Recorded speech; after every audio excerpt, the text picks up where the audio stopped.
찬양과 기도 감사합니다. 오늘은 마가복음 6장 45절부터 56절의 말씀을 보실 건데요. 왜 이리 많이 왔지 오늘? 우리 숫자 제한되는 거 아닌가?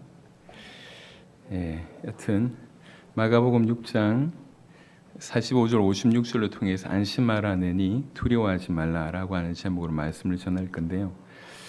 본문을 조금 깊이 보셔야지 이해를 좀 하실 수가 있을 것 같습니다. 그러니까 한번 쭉 읽을 테니까 깊이 좀 보시길 바랍니다. 지금 이 장면은 그 유명한 오병이어의 기적 이후에 바로 일어난 장면입니다. 예수께서 즉시 제자들을 재촉하사 자기가 무리를 보내는 동안에 배 타고 앞서 건너편 벳세다로 가게 하시고 무리를 작별하신 후에 기도하러 산으로 가시니라. 저물매 배는 바다 가운데 있고 예수께서는 홀로 무태에 계시다가 바람이 그스름으로 제자들이 힘겹게 노젓는 것을 보시고 밤 사경쯤에 바다 위로 걸어서 그들에게 오사 지나가려고 하시매 제자들이 그가 바다 위로 걸어오심을 보고 유령인가 하여 소리 지르니 그들이 다 예수를 보고 놀랍니다. 이에 예수께서 곧 그들에게 말씀하여 이르시되 안심하라 내니 두려워하지 말라 하시고 배에 올라 그들에게 가시니 바람이 그치는지라. 제자들이 마음에 심히 놀라니 이는 그들이 그 떡 떼시던 일을 깨닫지 못하고 도리어 그 마음이 둔하여졌음이로라.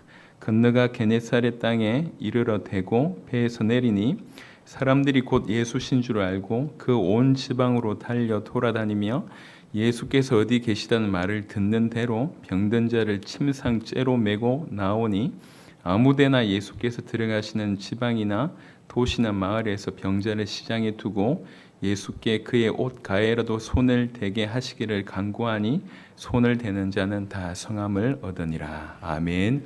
하나님은 살아 계십니다. 그리고 그 하나님은 오늘 이 자리에 계셔서 우리의 예배를 받으시기를 원합니다. 그래서 하나님이 받으시는 예배, 우리 전체를 올려드리는 그런 예배가 꼭 되시기를 그리스도 예수 이름으로 축원합니다. 늘 자리에 참여하지만 그것이 내게 생명이 되는지 안 되는지는 다른 얘기이기 때문에 우리 여러분 모두에게 참으로 생명 되시기를 바랍니다. 오늘 이 병행 구절이요 마태복음에도 있고 요한복음에도 있는데 요한복음 6장 한 구절 보시고 이 부분을 좀 설명을 좀 드려보도록 하겠습니다. 요한복음 6장 1절부터 5천 명을 먹이신 사건에 대한 얘기를 쭉 하시다가요 15절에 보시면 요한복음 6장 15절에 그러므로 예수께서 그들이 와서 자기를 억지로 붙들어 임금으로 삼으려는 줄 아시고 다시 혼자 산으로 떠나가시니라. 이런 배경이 있습니다. 굉장히 군중들이 좀 흥분을 했던 것 같습니다. 이분이 우리의 왕이 된다 그러면 우리의 어떤 인생 문제, 먹는 문제, 사실 그 먹는 문제가 해결되면 그 안에 정치나 이런 것들이 다 따라오잖아요. 해결되겠다라고 하는 굉장한 어떤 충격들을 받은 것 같습니다. 그래서 분위기가 일시에 이 사람 왕으로 세워야 된다 그런 분위기가 형성이 됐던 것 같아요. 그런 상황입니다. 다시 마가복음 6장에 올라오시면 그런 상황에 45절에 예수께서 즉시 제자들을 재촉하사 아주 급하게 제자들을 재촉하사 자기가 무리를 보내는 동안에 배 타고 앞서 건너편 벳세다로 가게 하시고 무리를 작별하신 후에 기도하러 산으로 가시니라. 제자들을 즉시 보내고 무리도 즉시 보내고 그리고 본인은 이제 기도하러 가시는 그런 장면입니다. 그런 분위기가 웅성왕성 일어나고 있을 때 완전히 그 분위기를 일시에 잠재우고 제자들도 빨리 보내고 그다음에 무리들도 빨리 보낸 이후에 예수님께서는 기도하러 올라가시는 그런 장면입니다. 여러분 예수님이 기도하셨다. 이 부분에 우리가 생각해야 될 부분들이 참 많습니다. 예수님이 기도하셨다 그러면 말 다 한 거 아니겠냐는 거죠. 그러니까 그분이 하나님이시지 않습니까? 하나님이신데 뭐가 아쉬워서 기도하겠냔 말이에요. 그럴 때 예수님이 기도하셨다고 얘기할 때 기도란 것이 뭔지에 대한 우리의 생각을 많이 바꿀 수가 있습니다. 우리의 기도는 대부분 뭔가를 달라라고 하는 요구사항 내지는 간구에 머물고 있는데 예수님의 기도를 봤을 때 그 기도는 간구를 넘어선다는 걸 알 수 있습니다. 엄밀하게 얘기하면 하나님과 교제하는 것이고 대화하는 것이 참으로 기도이며 그 기도가 너무 중요하니까 지금 가장 중요할 때 내보내고 기도하러 하시는 거죠. 여러분 알고 성경을 통해서도 확인하셨겠지만 사실 예수님의 삶 전체가 기도하는 삶이라고 해도 과언이 아닙니다. 여러 흔적이 있어요. 마가복음 1장 같은 데 보시면 새벽 미명에 일어나서 기도하셨다고 하는 장면이 보이고, 누가복음 6장 같은 데 보면 밤이 새도록 기도했다는 장면들이 보입니다. 겟세마네 동생 같은 경우에는 이 땀이 핏방울이 될 정도로 기도하셨다고 얘기를 합니다. 중요한 제자들을 세우기 전에 기도하셨고, 오병이어의 축복하시기 전에 기도하셨고, 세례받기 전에 기도하셨고, 중요한 기적을 일으킬 때, 나사로를 세울 때, 살릴 때 기도하셨고, 귀신을 쫓아낼 때 기도하셨고, 심지어 마지막 십자가상에서도 내 영혼을 아버지께 드립니다, 맡깁니다 라고 하는 그 마지막 절정의 순간에서도 기도하는 장면을 보게 됩니다. 여러분, 기도를 많이 해야 되냐 적게 해야 되냐가 문제가 아닙니다. 어떤 이제 양을 얘기하는 것이 아니라 기도가 얼마나 중요한가, 그리고 그 기도가 얼마나 신비인가, 그 기도가 우리에게 얼마나 생명이 되는가. 그래서 정말로 기도한 자는 이론이 아니라 기도한 자만이 알 수 있습니다. 기도한다는 얘기는 다른 말로 세상이 눈을 감는다는 얘기거든요. 이 세계를 넘어서서 영원한 세계와 연결된다는 얘기잖아요. 그러니까 그럴 때 우리가 하나님에 대해서 집중하게 되고, 또 사실 무수하게 하나님께서 우리에게 응답을 주시는데 기도하는 자들만 그 응답을 예민하게 캐치할 수 있습니다. 기도하는 자만 하나님을 알 수가 있습니다. 기도하는 자에게 하나님 당신을 나타내십니다. 그래서 기도의 신비가 너무 무궁무진합니다. 무엇보다도 기도해야지 우리가 우리 자신을 알 수가 있어요. 얼마나 우리가 심각한 상태인지, 얼마나 부족한 상태인지, 얼마나 은혜가 필요한 것인지를 기도할 때 알 수 있습니다. 그래서 예수님께서 이 극적인 순간에 기도하러 가셨다라고 얘기할 때에 이 기도는 보통이 아니고 바로 이런 기도가 우리 삶 가운데 있어야 되겠습니다. 그래서 평생에 진실로 하나님 앞에 계속 기도의 단을 쌓고 항상 기도하는 자는 분명히 삶이 달라요. 하나님이 그 사람을 쓰심이 달라요. 기도하는 저와 여러분 되시기를 그리스도 예수 이름으로 축원합니다. 교육자들은 기도해야 됩니다. 교사들은 기도해야 됩니다. 부르신 자들은 기도해야 됩니다. 하나님께서 직분을 허락하신 자들 다 기도해야 됩니다. 기도해야지 우리가 하는 전부의 일이 육신의 일이 아니라 하나님의 일이잖아요. 하나님의 일인데 어떻게 기도하지 않고 하나님의 일을 할 수가 있냐는 거죠. 또 무엇보다도 방해하는 세력이 강하잖아요. 사단이 우리를 알고 있습니다. 그리고 우리 안에 이 죄성이라고 하는 무서운 이 뱀 같은 것들이 또아리를 들고 있습니다. 이걸 우리가 기도하지 않고는 절대로 이겨낼 수가 없습니다. 그래서 오늘 본문의 포커스가 이게 아니기 때문에 잘 지나가는데요. 예수님께서 이 중요한 순간에 기도하셨다고 하는 것들이 우리한테 굉장히 큰 메시지가 되어야 됩니다. 일평생 기도하는 자로, 기도를 사모하는 자로, 기도의 비밀 아는 자로 저와 여러분들이 살았으면 좋겠습니다. 그리고 나서 이제 제자들에게 일어나는 상황에 관한 얘기를 좀 해보겠습니다. 조금 전에도 보셨겠지만 제자들에게서 예수님께서 적시로 재촉해가지고 배를 태워가지고 저 벳세다로 보내시는 거예요. 벳세다로 빨리 가 이래가지고 가는데 성경 보면 47절에 저물매라고 하는 경우가 있지 않습니까? 그 말은 배 타기 전에는 저물기 전이었다는 얘기죠. 맞는 말이죠. 상식적으로 얘기합니다. 저물기 전에 배 탔다는 거죠. 그리고 저물매 배가 지금 바다 한가운데 있는 거예요. 그런데 48절에 바람이 그스름으로 제자들이 힘겹게 노젓는 것을 보시고 이제 어떤 순간에 바람이 이제 불기 시작한 것 같아요. 큰 풍랑인 것 같습니다. 힘겹게 노젓는 것을 보시고라고 얘기하는데 어느 때까지냐면 밤 사경쯤이라고 얘기합니다. 이 밤 사경은 이렇게 시간으로 얘기하자면 통상적으로 새벽 3시에서 새벽 6시 사이입니다. 약간 저물기 전에 배 탔잖아요. 그러면 이제 몇 시인지 우리가 대충 예상될 거 아닙니까? 거기서 지금 밤 사경 시작했다고 할 때도 새벽 3시예요. 그러니까 짧게 잡으면 한 8, 9시간이고 길게 잡으면 한 10시간 이상 배 탔다는 겁니다. 풍랑 맞은 배, 파도가 심한 배, 안 타보셨으면 말을 하지 말아야 돼. 이게 이 배가 풍랑이 파도가 심한 배를 타면요 10시간이 아니라 1분도 못 버팁니다. 이게 이렇게 속에서 올라오고 머리 어지럽고 너무 힘이 들어요. 그런데 지금 10시간 이상 이렇게 하고 있는 거예요. 힘겹게 역풍이 몰아쳐서 힘겹게 노릇이었는데도 앞으로 가지 아니하는 그런 상황입니다. 얼마나 힘들까요? 자, 여튼 그런 상황입니다. 그런 상황. 자, 보세요. 누가 가고 싶다고 했나? 가라고 해서 갔는데, 순종해서 갔는데, 가보니까 결과는 이런 말도 안 되는 고생의 어떤 결과가 나와요. 순종해서 갔는데 그 결과는 말도 안 되는 이런 어려운 상황에 직면한 거예요. 내가 하고 싶다고 한 것도 아니고 주님 보내셔서 갔더니 그럼 순풍이 일어나야 될 거 아니에요. 아주 이렇게 만사형통 되게 될 거 아닙니까? 아니 주님 가라고 해서 갔더니 결과가 이런 결과예요. 얼마나 힘든지 완전히 모든 것을 포기할 정도가 되어버렸습니다. 자, 이런 상황이 일어났다는 거죠. 또 달리 해석을 좀 해보면 조금 전까지는 정말로 오병이어의 기적이 벌어졌습니다. 이 제자들이 뭐 했던 사람들이죠? 그때 떡 나눠줬던 사람입니다. 그런 상황에 백성들은 어떻게 됐죠? 이 사람들 왕으로 세우려고 합니다. 예수님을. 그럼 예수님이 왕이 되면 12제자는 어떻게 됩니까? 좌측에 우측에 딱 12대신들이 돼가지고 그거를 이런 분위기가 됐을 때 이 제자들이 상상 못했을까요? 우리가 이미 알고 있습니다. 야고보 요한의 그 어머니가 치맛바람 일으켜서 예수님께 와서 예수님의 나라 갈 때 하나는 오른편에 하나는 왼편에 그런 부탁을 했지 않습니까? 지극히 인간적인 생각입니다. 조금 전까지는 은혜가 왕성했고 그리고 그 안에서 본인들이 어떤 되어질 그런 부분들도 꿈꾸며 본인에게 일어날 그런 많은 유익도 꿈꾸면서 아주 기세등등했던 그런 상황이었습니다. 그런데 채 몇 시간이 지나지 않아서 위기도 이런 위기가 아니에요. 어느 정도 위기냐면 그 은혜를 싹 다 잊어버릴 만큼의 위기가 왔습니다.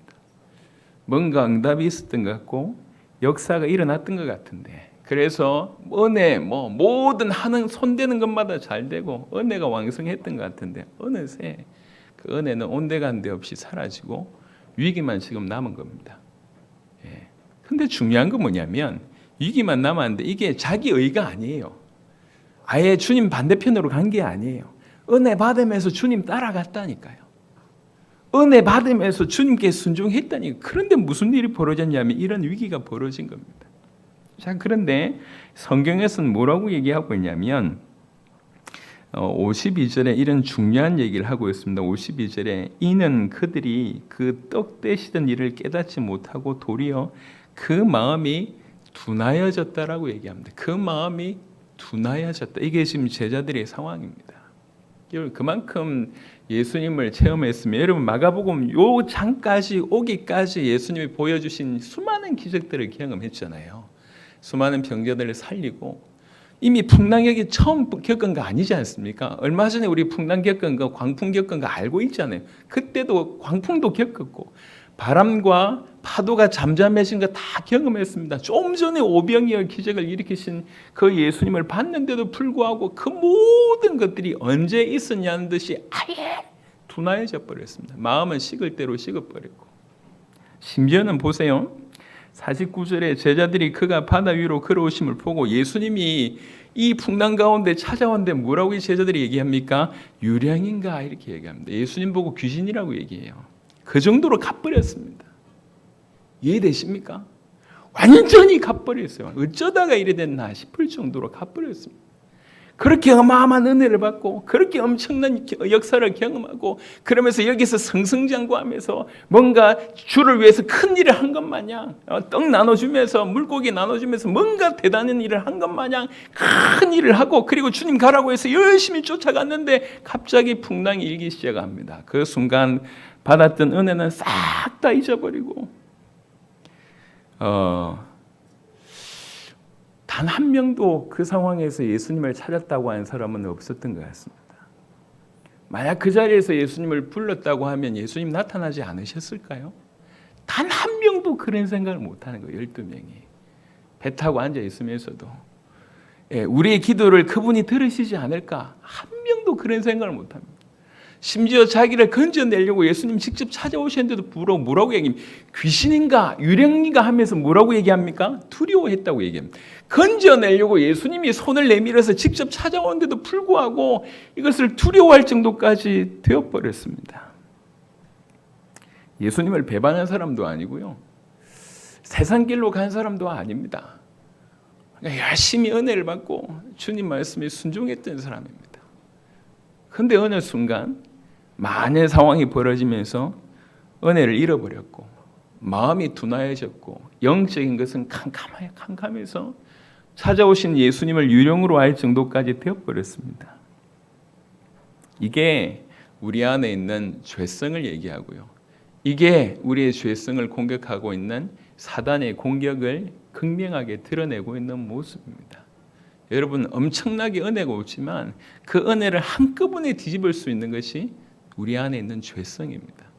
오늘 오후에 시간이 되시면 우리 로마서를 좀 보겠는데, 로마서를 쭉 연구하면서 한 목사님이 이런 표현을 했습니다. 제가 지난주 금요일에도 말씀을 드렸지만 죄가 얼마나 무섭냐, 죄라고 하는 것이 얼마나 무섭냐. 하나님이 우리에게 하나님의 율법을 주셨음에도 불구하고 이 율법조차도 우리를 건져내지 못할 정도로 죄가 무섭다는 거예요. 우리가 죄에 사로잡혀 있다 보니까 하나님이 율법을 주셨는데도 이 율법이 나를 건져낼 수 없을 정도로 죄라고 하는 것이 그 정도로 가공하다고 얘기하고 있습니다. 그래서 그분은 하나님 다음으로 강공할 세력이 죄라고 얘기합니다. 우리 안에 있는 죄성은 여전히 남아 있습니다.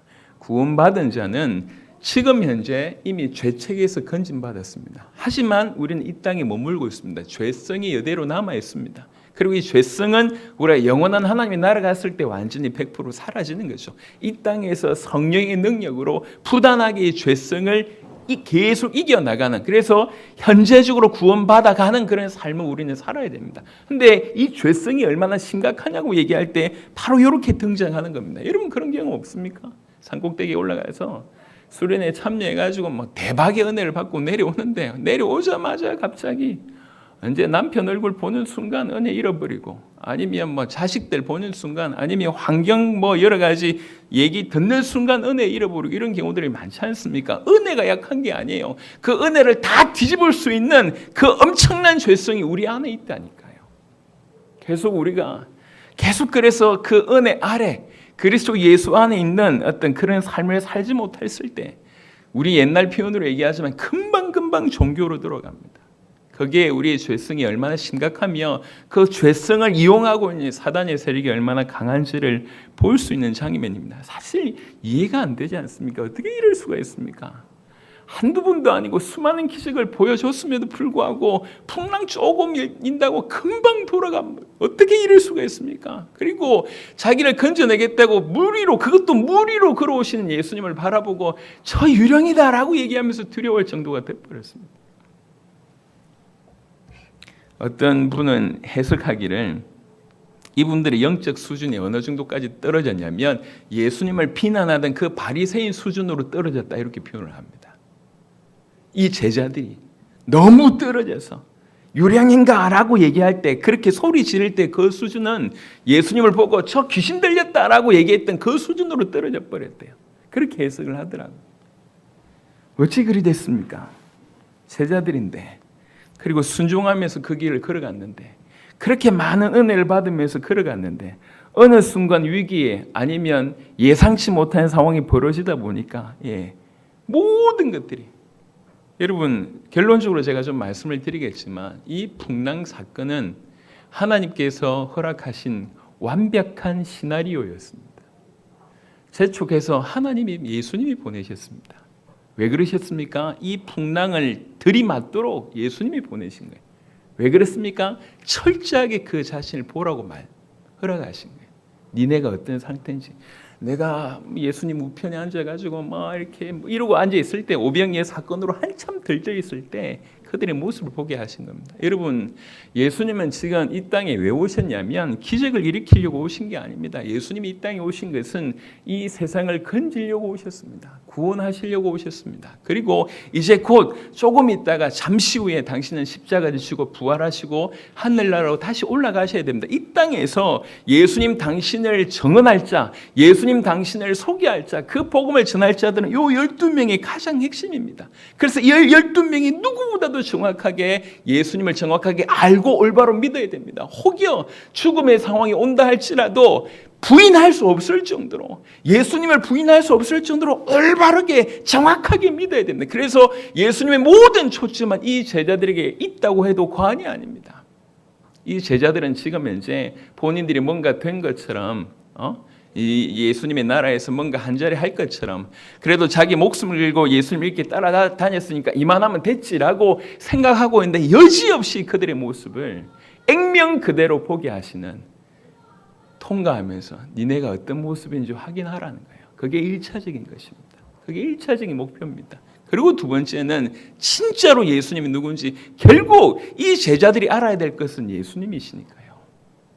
제자들이 이런 나름대로 순종하면서 순종했는데 위기를 맞아서 결국 본인의 어떤 바닥을, 자신들의 수준을 여실없이 드러내는 바로 그때에, 그래서 죄송합니다, 정말 고생이라고 얘기할 때, 심한 고생할 때 뭐 X 고생 이렇게 얘기하잖아요. 개 고생이라고 얘기하지 않습니까? 개 고생하고 있을 때 주님 나타나십니다. 근데 성경은 뭐라고 얘기하고 있냐면, 여러분, 제가 또 이제 결론적으로 얘기를 하려고 하는 부분을 또 말씀을 드리겠습니다. 여러분, 예수님이 완벽한 시나리오 안에서 지금 제자들을 다루시고 계십니다. 그 다루면 힘들지만요, 예수님의 완벽한 시나리오 안에 있다고 하는 거, 예수님의 다루심 안에 있다고 하는 거, 이게 얼마나 엄청난 일인지 모릅니다. 사실은 우리가 이것을 봐야 됩니다. 예수님이 왜 제자들을 다루십니까? 제자들을 통해서 세계를 살리기 위함입니다. 마찬가지입니다. 하지만 더 중요한 건 이 제자들에게 세계를 살릴 수 있는 그 어마어마한 특권을, 전 세계에 누구도 얻을 수 없는 그 어마어마한 상급을, 완벽한 그 보호와 그 은혜를 이 제자들에게 주기 위함입니다. 당장은 지금 너무 힘들겠죠. 여러분, 저 원래 이제 이렇게 배 타고 나가서 고기 잡는 거 좋아하지 않습니까? 근데 지난번에 너무 우리 충격을 받아가지고 우리 설집사님하고 갔을 때 저분 잘하시더라고. 근데 너무 상처를 받아가지고 제가요, 상처가 됐어요. 지금 배를 보기가 싫어요. 조금 이따 좀 치유되면 아마 갈 수 있을 것 같은데, 여튼 지금까지는 데미지가 심합니다.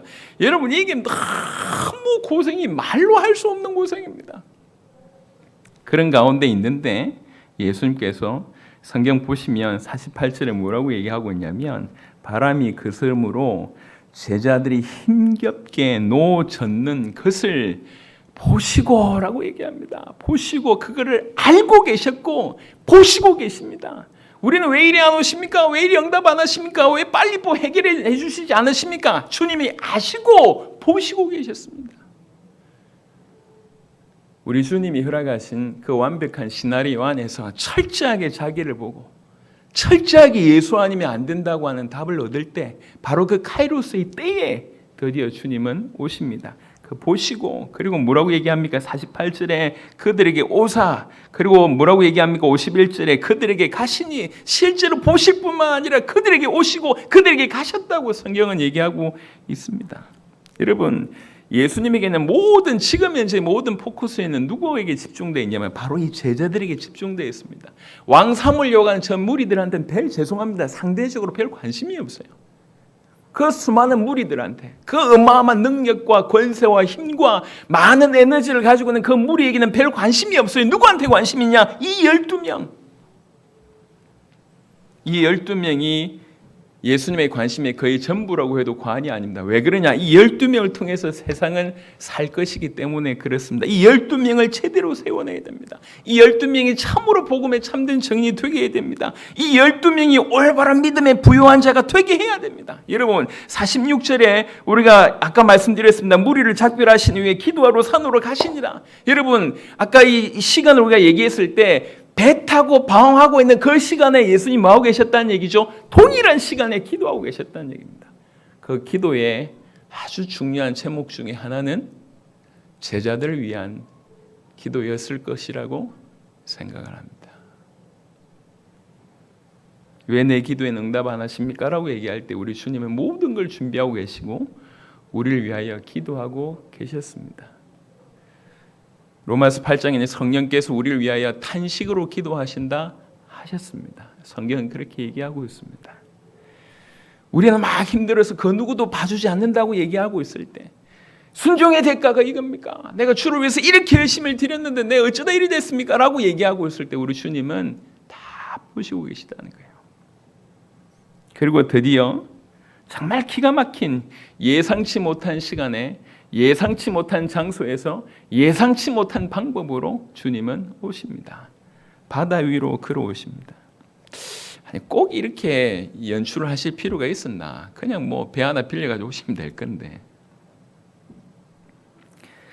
그 시대에 있어서 문화 중에 하나가요. 이제 그 미신 중에 하나가 뭐냐면 절대자에 대한 미신 중에 하나가 물 위로 걸어오는 거예요. 그러니까 물 위로 걷는다 이것 자체가 저분은 절대자다, 신이다라고 하는 개념이 미신 가운데 있었다고 합니다. 물 위로 왜 걸어오셨습니까? 바다 위로 왜 걸어오셨습니까? 지금 제자들에게 예수님은 뭘 심어야 됩니까? 목숨을 잃어버릴지라도 포기하지 않고 부인할 수 없을 그 강력한 복음이 심겨져야 되잖아요. 예수님 당신이 누군지에 대한 것이 심겨져야 될 거 아닙니까? 예수께서 하나님의 아들 그리스도라고 하는 것이 그야말로 뼛속 깊이 심겨져야 될 거 아닙니까? 그래서 특별한 연출로 바다 위로 걸어오십니다. 여러분 이게 뭐 뽐내는 게 아니에요. 철저하게 그 제자들을 믿게 하기 위해서 이렇게 하신 것입니다. 그런 기적을 일으키시지 않으셔도 그분은 하나님이심에도 불구하고 이 제자들의 미련한 마음, 이 제자들을 위하여 바다 위로 걸어서 오셨습니다. 그러니까 그 마음을 한번 생각을 해볼 때 참 뭉클합니다. 바다 위로 걸어서 예수님 당신이 어떤 분이신지를 제자들에게 나타내고 있는 장면 중에 하나가 바다 위로 걸어오시는 부분이고요. 우리가 이 성경 읽으면서 약간 좀 이 말은 무슨 말이지라고 할 수 있는 부분이 약간 좀 자세히 읽으라고 얘기했던 부분이 48절 후반절인데요. 바람이 거스름으로 제자들이 힘겹게 누워졌는 것을 보시고 밤 사경쯤에 바다 위로 걸어서 그들에게 오사 지나가려고 하시면 이건 또 무슨 말입니까? 아니 오셨는데 왜 지나가려고 하세요? 이게 무슨 말입니까 이게? 이 사람들이 제자들이 포커스를 지금 오셨는데 왜 지나간다고 하는 말을 이렇게 써놨냔 말이에요. 이 부분들은 이 한 구절 자체가 예수님 당신을 계시하신 그런 모습입니다. 이 한 구절이 그런 의미가 있습니다. 출애굽기 한번 보겠습니다. 출애굽기 33장을 한번 보겠습니다.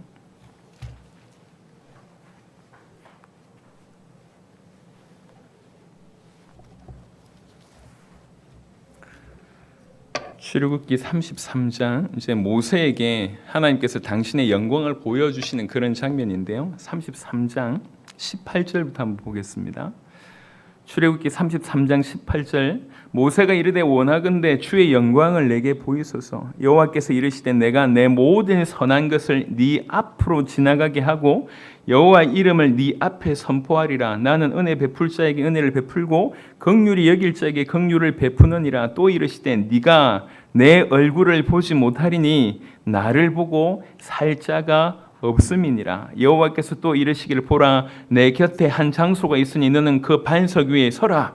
내 영광이 지나갈 때에 내가 너를 반석 틈에 두고 내가 지나도록 내 손으로 너를 덮었다가 손을 거두리니 네가 내 등을 볼 것이요 얼굴은 보지 못하리라 라고 얘기합니다. 하나님의 영광을 보고 살 자가 없습니다. 실제로 하나님은 또 육신을 가지신 분이 아니시기 때문에 그럼에도 불구하고 상징적으로 얘기하는 거예요. 나를 볼 수가 없다 네가. 그래서 지나갈 때 눈을 가리시고 지나가신 이후에 등을 보여주십니다. 이게 무슨 장면이냐면 하나님 여호와 하나님께서 모세에게 당신을 보여주신 장면입니다. 지금 마가복음 6장은 딱 이 장면을 연출하고 계신 겁니다. 당신이 하나님이다라는 얘기예요. 당신. 그래서 지나가려고 하시면 요 단어 자체가 원래 헬라어로 쓰는 이 단어 자체가 하나님의 현현을 나타냅니다. 하나님의 나타나심을 표현할 때 쓰는 용어라는 거예요. 지나가신다고 하는 것이 그냥 말 그대로 휙 간다는 얘기가 아니고 철저하게 당신이 하나님이라고 하는 것을 드러내는 출애굽기 이 부분은 사실은 많은 이스라엘 백성들에게 하나님의 영광을 보고 싶어요라고 얘기할 때 각인되어 있는 그런 내용입니다. 그래서 바로 그 결정적인 장면에 당신이 하나님이시다. 또 하나를 말씀드립니다. 마가복음 6장에 보시면 지금 제자들을 풍랑 속에 밀어넣고 폭풍 속에 밀어넣어서 나름 열심히 순종한다고 했는데도 폭풍 속에 일어나서 신앙 다 팔고 은혜 다 잃어버리고 완전히 심지어는 예수님을 유령이라 할 정도로 마음이 심각하고 둔하여져 있는 그들을 향하여 예수님이 나타나셔서 철저하게 당신이 하나님의 아들 그리스도이심을 보이시는데 먼저는 바다 위로 걸어오시면서 그것을 보여주시고 또 지나가려고 하시면서 또 보여주시고 또 하나는요. 마가복음 6장에 오늘 읽었던 말씀 50절에 오늘 읽었던 말씀 중에 유일하게 예수님 하신 말씀이 하나 있습니다. 50절에 그들이 다 예수를 보고 놀람이라 이에 예수께서 곧 그들에게 말씀하여 이르시되 안심하라 내니 두려워하지 말라 하시고 여기 내니라고 얘기하는 것이 영어로 얘기하면 I am이라고 하는 얘기예요. 출애굽기 3장에 당신의 이름을 알고 싶습니다 라고 얘기할 때에 우리 하나님께서 I am who I am이라고 얘기합니다. 우리 한국말로는 스스로 있는 자다라고 하는 표현입니다. 에고 에임이라고 하는 뜻이에요. 나는 나다라고 하는 뜻입니다. 이거는 하나님이 당신을 지칭할 때 쓰는 용어입니다. 하나님이 당신을 나타낼 때 쓰는 얘기입니다. 그러니까 내니라고 짧게 번역됐지만 이거 자체가 그래서 저 사복음서에 보면 이제 군병들이 예수님을 잡으러 왔을 때에 우리 예수 잡으러 왔다고 얘기할 때 누가 예수냐고 얘기할 때 내니라고 얘기할 때 군병들이 쓰러졌던 그런 장면이 뜻하지 않습니까? 나오지 않습니까? 동일한 부분이에요. 당신이 하나님이라고 한 부분을 드러내실 때 그래서 아주 짧은 시간에 철저하게 예수님이 하나님의 아들이심을 그리스도이심을 제자들에게 이렇게 아주 차분하게 보여주시는 거예요. 차분하게 바다 위를 걸어오시면서 또 지나가려 하시며 그리고 내니라고 하는 표현을 쓰시며 51절에 보니까 배에 올라 그들에게 가시니 바람이 그치는지라 신기하게 그 배에 예수님이 올라섰을 때 바람이 그치는지라 뭘 얘기합니까? 예수님 당신이 누구임을 하나하나 가르쳐 주시는 거예요. 게네사렛에 도착했을 때에 사람들이 엄청난 병자를 데리고 옵니다. 56절 후반절에 보니까 그의 옷가에라도 손을 대게 하시기를 간구하니 손을 대는 자는 다 성함을 얻으니라. 이걸 누가 보고 있습니까? 제자들이 다 보고 있는 거예요. 이분이 정말로 하나님의 아들이시구나. 이분이 정말 그리스도이시구나. 그냥 우리 나라를 좀 부강하게 만드는 그런 정도의 분이 아니시구나. 이분은 창조주시구나. 이분은 전능자시구나. 이분은 만물을 주관하시는 분이시구나. 이분은 역사의 절대자시구나. 세상을 붙들고 계시는 분이시구나라고 하는 것이 아주 처절하게 깨달으시도록. 그래서 성경은 뭐라고 표현했냐면 51절에 배에 올라 그들에게 가시니 바람이 그치는지라 제자들이 마음에 심히 놀라니.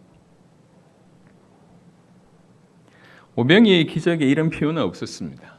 제자들이 심히 놀랬다. 죽은 병자들이 살아나는 거 보고 심히 놀랬다는 표현이 없습니다. 죽은 자가 살아난 걸 보고도 이런 표현이 없었습니다. 유독 이 장면에 심히 놀랬다고 얘기합니다. 많은 것들이 제자들에게 큰 변화를 줬던 바로 그 장면이 아니겠는가라고 하는 생각을 합니다. 예수님께서 이 모든 상황 속에 이 모든 시나리오를 철저하게 예수님께서 다 연출해 놓은 그 시나리오를 통해서 그 마지막 장면에 이제 말씀하십니다. 안심하라. 내니 두려워하지 마라. 제자들이 어떻게 보면 승승장구할 때가 아니라 완전히 무너져 있을 때 있는 신앙 다 팔아먹고 있는 은혜 다 팔아먹고 위기 오니까 풍랑 오니까 저 밑바닥에 있는 자기의 모습을 다 드러내고 예수님 생각 예자도 생각 안 하고 그 어떤 인간도 기도하지 않고 이런 상황에 쌍으로 기도하지 않고 이런 상황에 완전히 무너져 있는 그런 상황에 감히 예수님을 보고 귀신이라고 비난할 정도, 귀신이라고 예수님을 얘기할 정도로 예수님을 못 알아봤다 이 정도가 아니라 예수님을 귀신으로 알아볼 정도의 완전 바닥에 있을 때 예수님께서 하신 말씀입니다. 안심하라. 내니 두려워 말라. 지금 누굴 두려워하고 있습니까? 풍랑을 두려워하고 있습니다. 그리고요, 예수님을 두려워하고 있어요. 예수님이 유령인 줄 알고. 너무 아이러니하지 않습니까? 풍랑 두려워하는 건 이해가 됩니다. 지금 누굴 두려워하고 있습니까? 유령인가 이러면서 예수님을 두려워하고 있습니다. 우리 주님이 말씀하십니다. 안심하라. 내니 두려워하지 마라. 죽을 것 같은 환경에 있는데 우리 주님이 안심하라 얘기합니다. 두려움에 사로잡혀서 상황 판단도 못하고 예수님을 유령이라고 해서 착각할 정도로 완전히 밑바닥에 있는데도 불구하고 안심하라. 내니 두려워하지 말라라고 얘기합니다. 아까 말씀드렸습니다. 지금 제자들의 이 위치를 보세요. 제자들은 그냥 힘든 요 상황만 겪고 있는데 제자들이 이 모든 예수님의 프로그램 안에 지금 들어와 있는 거예요. 예수님의 시나리오 안에 들어 있습니다. 다른 말로 예수님의 완벽한 손 안에 있습니다.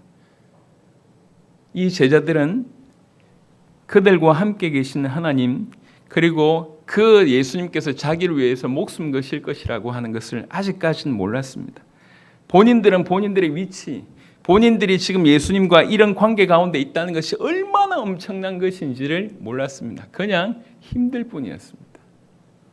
은혜가 될 때는 은혜, 기적에 동참할 땐 기적에 동참하다가 또 아니면 밑바닥 드러내고 힘들어하고 있는데 사실 그들이 있는 위치, 예수님께서 그들을 붙들고 있고 예수님께서 그들을 제자로 삼으셨다고 하는, 또 하나님이 그들과 함께 하신다고 한 이것은 그야말로 그 어떤 것도 바꿀 수 없는 최고의 축복이라고 할 수가 있습니다. 이걸 뭐와 비교할 수 있겠냔 말이에요.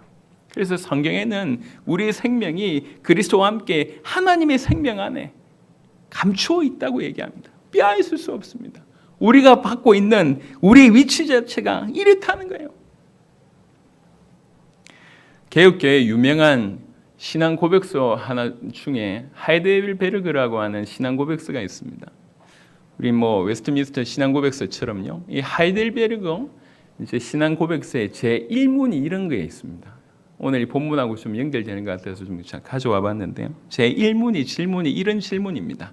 살거나 죽거나 당신의 단 하나의 위로가 무엇입니까? 이게 첫 번째 질문이에요. 우리 웨스트민스터 신앙 고백서는 우리 인간의 어떤 제일가 가는 목적이 뭡니까? 이렇게 묻지 않습니까? 근데 하이델베르그 신앙 고백서는 이렇게 물어요. 살거나 죽거나 당신에게 위로가 딱 하나 있다고 하면 그게 뭡니까? 이렇게 물어요. 그 위로에 대해서 답을 이렇게 얘기합니다. 나의 몸과 영혼은 살거나 죽거나 내 자신에게 속한 것이 아니라 나의 믿부신 구주 예수 그리스도께 속한 것입니다. 그게 유일한 위로입니다. 주 예수 그리스도께서는 자신의 피로써 나의 모든 죄값을 다 갚아주셨고 악마의 지배에서 나를 완전히 해방시켜 주셨습니다. 그분께서 나를 지켜주시기 때문에 하늘에 계신 하나님의 뜻이 없이는 머리털 하나라도 내 머리에서 떨어지는 법이 없습니다. 정말 나에게 일어나는 모든 것이 나의 구원을 위한 그의 목적에 틀림없이 부합됨을 믿습니다. 그러므로 그의 성령에 의해서 그는 영생으로 나를 무장시켜 주시고 나로 하여금 이제부터는 온 마음과 뜻을 다하여 그를 위해 살도록 준비시켜 주십니다. 이게 하이델베르그 신앙고백서의 제1문입니다. 죽거나 살거나 우리에게 위로가 있다면 그게 무엇입니까? 우리에게 위로가 있다면 그 위로는 우리가 그에게 속했다는 것입니다. 이렇게 되어 있습니다. 그리스도 예수에게 속해 있는데 그분은 미쁘십니다. 이게 우리의 유일한 위로라는 거죠. 로마서의 표현으로 얘기하자면 그리스도와 결혼했다 이렇게 얘기합니다. 자, 그런 배경에 말씀하신 겁니다. 힘들지, 어렵지, 안심하라. 내니 두려워하지 마라. 우리 인생 내도록 영원토록 어떠한 상황 가운데서도 우리 주님이 우리에게 하신 말씀은 이렇습니다. 안심하라. 내니 두려워하지 말라. 사실은 바로 이 말이 얼마나 엄청난 말인지를 깨닫게 하시기 위해서 우리 주님이 이런 놀라운 시나리오를 허락하신 겁니다. 우리 주님이 제자들이 탄 배에 올라타시니 바람이 그쳤다고 얘기합니다. 어떤 분은 이렇게 표현을 했습니다. 왜 풍랑을 만났습니까? 그 자리에 예수님이 없어서 그렇습니다. 언제 바람이 잠잠해졌습니까? 예수님이 그 인생의 배에 타시니까 그렇습니다. 라고 해석을 하기도 하셨습니다. 그 해석이 맞는지 안 맞는지 모르겠지만 분명한 거 우리가 붙잡아야 될 유일한 길은 이 땅에는 틀림없이 수많은 풍랑이 올 수 있는 길이라는 것이죠. 그럼에도 불구하고 우리의 위로가 되고 우리가 붙잡을 수 있는 유일한 답이 있다고 하면 우리 주님께서 그리스도라고 하는 사실, 그분이 하나님의 아들이라고 하는 사실, 그리고 그분이 우리와 함께 하신다고 하는 그 사실, 그것만이 위로가 되고 그것만이 답이 되고 사실 그것을 그 제자들에게 알게 하시기 위해서 우리 주님께서 바로 이 놀라운 일들을 허락하셨다고 하는 것입니다. 이 짧은 한 구절을 깨닫게 하기 위해서. 우리가 만약 인생의 걸음 가운데 안심하라 내니 두려워하지 말라 이 말을 정말로 이해할 수 있다고 하면 사실 끝난 거 아니겠냐 말이에요. 하나님의 아들이신 그리스도이신 나의 주가 되신 나의 신랑이 되신 나를 소유하고 계신 그분이 나와 함께 계시면서 내 옆에서 안심하라 말씀하시면 끝이 아니겠냐 말이에요. 그분이 두려워하지 말라라고 말씀하시면 끝나는 거 아니겠냐는 것이죠. 사실 이거 하나를 지금 우리 모든 제자들에게 알려주신 것입니다. 여러분, 우리는 나는 제자가 아닌데요 라고 혹여 말씀하실 수가 있을 것 같아요. 여러분, 그렇지는 않습니다. 우리 주님께서 우리를 부르실 때에 이 제자들 부르신 것 같이 우리를 불러주셨습니다. 여기에서의 제자들과 무리들은 그냥 쫓아가지만 실제로 예수님을 자기 목숨 걸고 믿지 않았던 사람들입니다. 이때의 무리들은 정말 믿는 사람들은 이 제자라고 얘기할 때 지금 우리 믿는 사람들은 이 제자의 반열에 들어간다고 생각하면 됩니다. 여러분의 얘기가 내 얘기가 아닌데 라고 생각하시지 마시고 여러분의 얘기입니다. 우리의 얘기예요. 우리의 얘기. 우리가 이 길을 걸어가는 동안에 나름 결단하고 주와 복음을 위해서 순종하며 걸어가고 있는데도 어려움이 올 수 있냐라고 얘기하면 올 수 있다는 거예요. 또 조금 심하게 얘기하시면 그 어려움을 오늘 본문으로 해석하자면 그 어려움을 우리 주님이 일부러 허락하실 수도 있다는 거예요. 왜 그러냐면 우리가 우리를 의지하지 않고 내가 내 힘과 내 능력을 의지하지 않고 분위기와 상황을 의지하지 않고 어쩌다가 뭔가 된 것처럼 그런 조금의 어떤 역할을 의지하지 않고 순수하게 그리고 철저하게 오직 예수님만 바라보도록 우리 주님이 만드신 겁니다. 우리 바닥이 얼마나 우리 존재 자체가 얼마나 심각한지를 정말 뼛속까지 보도록 그리고 나서 예수님 말고는 하나님의 아들 그리스도 말고는 절대로 의지할 바가 없음을 우리가 확실히 깨닫도록 그리고 그럼에도 불구하고 이렇게 넘어지고 이렇게 자빠지고 이런 수준인데도 불구하고 우리 주님이 포기하지 않고 풍랑을 뚫고 바다 위로 걸어서 일부러 오셔가지고 당신의 모습을 하나하나 연출하시면서 바다 위로 걸어오시고 지나가려 하시며 내니라고 얘기하시고 배에 딱 타니 바람이 잔잔해지면서 철저하게 바로 그 순간 그 넘어져 있는 잘 나갈 때가 아니라 그 넘어져 있는 그 순간에 예수님 당신을 알려주시고 계십니다. 왜 그렇습니까? 우리 주님은 제자에게 관심이 있습니다. 우리 주님은 제자를 일으키셔야 됩니다. 우리 주님은 제자를 제자답게 만드셔야 됩니다. 우리에게 지금 우리 주님이 그렇게 일하고 계실 수도 있다는 거예요. 하나님은 우리를 만들기를 원하십니다. 우리는 오랫동안에 세상이 바뀌기를 원하고 환경이 바뀌기를 원하지 우리 자신을 바뀌기를 원치 않습니다. 사실은 굉장히 안 바뀌기를 원합니다. 우리 주님은 우리가 바뀌기를 원하는데요. 안 바뀌어요. 여러분 잘 알고 있듯이 온유라고 하는 단어가 있습니다. 온유한 자는 복이 있나니라고 얘기하는 그 온유라고 하는 그 단어는 다른 말로 얘기하자면 잘 길들여진 말과 같다는 뜻입니다. 이 야생마가 길들여지지 않는데 이를 잡아가지고 계속 훈련시키면서 아주 잘 길들여졌을 때 온유하다 이렇게 표현하는 거예요. 하나님께서 지금 우리를 길들이고 계십니다. 당신이 귀하게 쓰시는 도구가 되게 하기 위해서. 근데 야생마처럼 뒷발질 치고 이게 힘들고 괴로워가지고 안 그러셨으면 좋겠는데 우리 주님 가끔씩 이렇게 강제로 우리를 풍랑 속에 집어넣을 때가 있습니다. 나중에 유익은 누굽니까? 철저하게 그 유익은 제자들에게 그대로 돌아갔음을 오늘 마가복음 6장을 통해서 우리가 확인할 수 있습니다. 우리 주님은 우리에게 관심이 있습니다. 복음이 정말로 최근에 어떤 유행하는 표현으로 얘기하시면 복음이 정말로 실제가 되게 하기 위해서 정말로 내 것이 되게 하기 위해서 내가 복음으로 성장하게 하기 위해서 하나님께서 인생의 역풍 속에 계속 집어넣으셔서 우리의 모습, 즉 우리 안에 있는 그 죄성과 끊임없이 공격하고 있는 사단의 어떤 파괴력을 보고 예수 붙잡지 않으면 안 된다고 하는 것들을 철저하게 알게 하기 위해서 우리 주께서 그렇게 역사를 하십니다.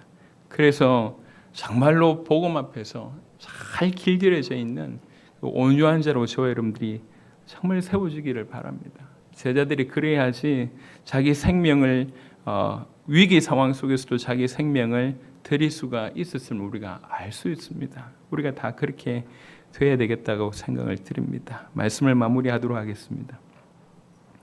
어떻게 보면 얼마 전까지 풍랑을 한번 경험했잖아요.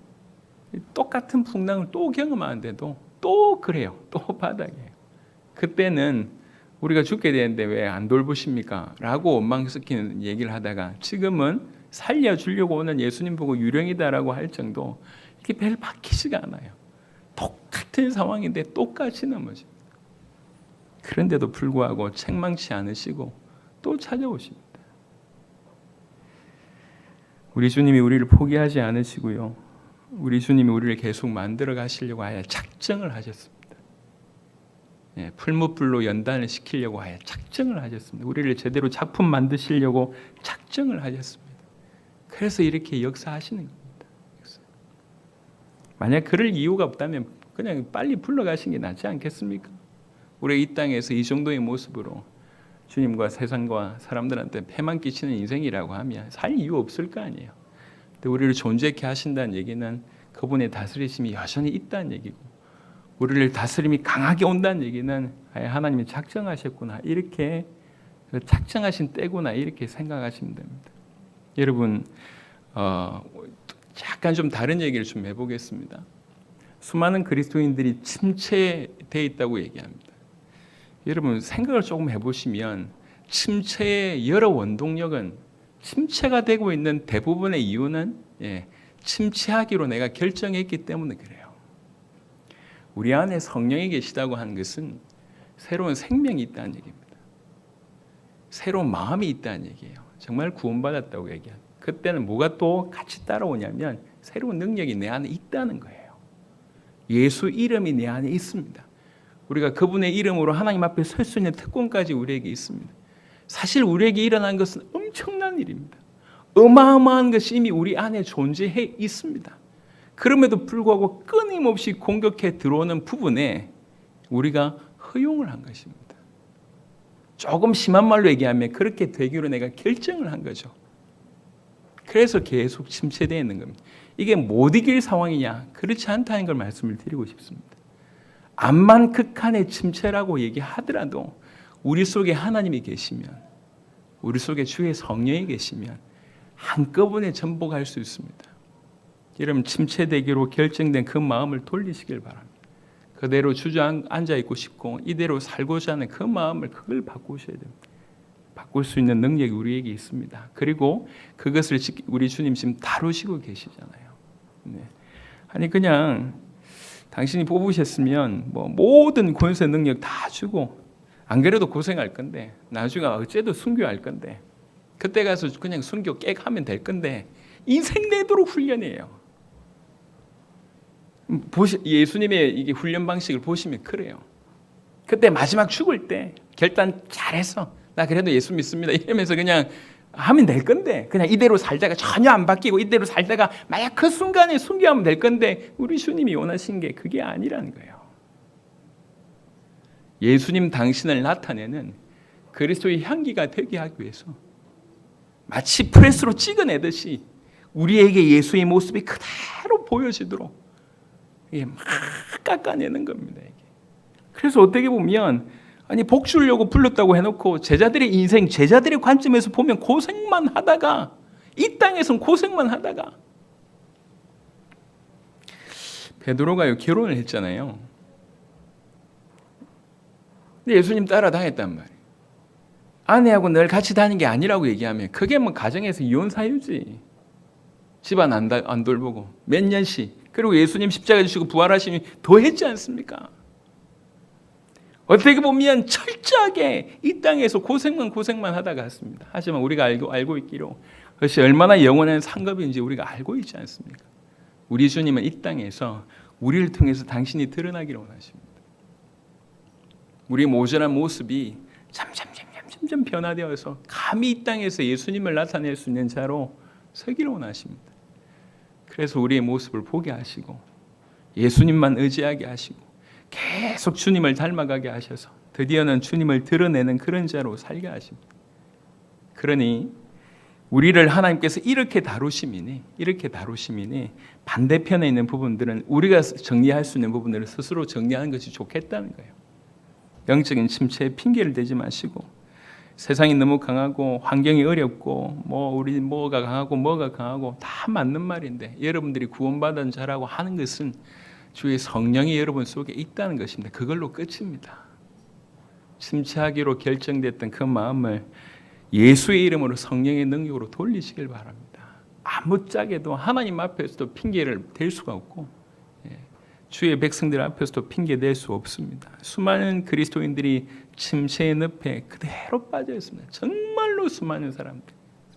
그래서 세상 사람들하고 똑같이 말을 하고 똑같이 생각하고 똑같이 행동합니다. 우리 있는 자리가 제자의 자리예요. 주님이 우리를 이런 자리로 부르셨습니다. 영원히 안전한 자리입니다.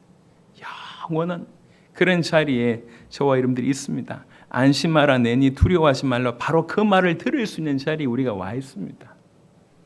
그 말을 듣고 순종하게 되길 바라고 주님께로 내가 주님의 다루심에 내가 순종하겠다. 주님의 다루심에 더욱 이전에 순종했던 것보다 100배, 1000배 더욱 순종하겠다는 마음으로 우리가 길을 걷는다고 하면 우리 주님이 우리를 부르신 또 지금처럼 훈련시키는 그 목적에 틀림없이 부합할 줄로 있습니다. 그래서 나아가서는 제자들을 보내시고 따로 예수님이 기도했던 바로 그런 모습을 우리도 닮아서 우리에게 허락하실 수많은 영혼들을 돌아보고 또 그들을 위해서 기도하는 예수님과 같은 그런 삶을 다 살게 되기를 바랍니다. 우리가 인생을 살고 나서 우리를 통해서 단 한 명의 영혼들이 살아나지 못하고 우리를 통해서 제자 한 명이 세워지지 못했다고 하면 주님이 우리를 부르신 이유하고는 약간 뭔가 놓친 거 아닌가 생각을 합니다. 그걸 꿈꾸시길 바랍니다. 더 이상 세상의 부요를 꿈꾸지 마시고 나를 통해서 주님이 드러나도록 나를 통해서 주님이 마음껏 일하시도록 오늘부터 그런 결단하고 새로운 시작을 하게 되는 마치 바다 위로 걸어오시는 예수님을 보고 심히 놀라는 예수님을 보고 놀라고 자기의 절망을 보고 놀라고 내가 이 정도까지 돼버렸나 예수님을 유령이라고 할 정도까지 돼버렸나 내가 이 정도 수준이 돼버렸나 자기를 보고 놀라고 그럼에도 불구하고 찾아오신 예수님을 보고 놀라고 예수님이 하나님의 아들 그리스도이심을 보고 놀라고 끝까지 나를 포기하지 않으시고 이 자리까지 나를 찾아오신 그분을 보고 놀라고 심히 놀라는 저와 여러분 되시기를 그리스도 예수 이름으로 축원합니다. 하나님 감사합니다. 안심하라 내니 두려워하지 말라. 우리 주님이 지금 우리에게 말씀하셨습니다. 경건하지 않을 때 우리를 의롭다고 하셨습니다. 그와 마찬가지로 완전히 무너져 있는 바로 그 순간에 다시 우리를 찾아오셔서 안심하라 내니 두려워하지 말라 말씀하셨습니다. 주님, 이 말씀 하나를 이해시키기 위해서 당신이 어떤 분이며 당신이 우리와 영원토록 함께 계신 그 하나를 우리에게 이해시키기 위해서 이런 일을 행하셨는 줄로 믿습니다. 제자들에게 행하셨던 그 일이 지금 우리에게도 있는 줄로 믿습니다. 주님, 우리 자신을 포기하고 세상을 향해서 쫓던 그 모든 것들을 포기하고 침체하기로 결심했던 그 모든 것들을 포기하고 주님을 향하여 우리 전인을 주님께로 완전히 돌려서 주님 마음껏 다스려달라고 마음껏 우리를 훈련시켜달라고 그렇게 나아갈 수 있도록 우리 은혜를 베풀어 주시옵소서. 또 안심하라 내니 두려워하지 말라 이 말씀이 우리에게 큰 힘이 또 위로가 능력이 될 수 있도록 역사하여 주시옵소서. 감사를 드렸고 우리 주 예수 그리스도 이름으로 기도드렸습니다.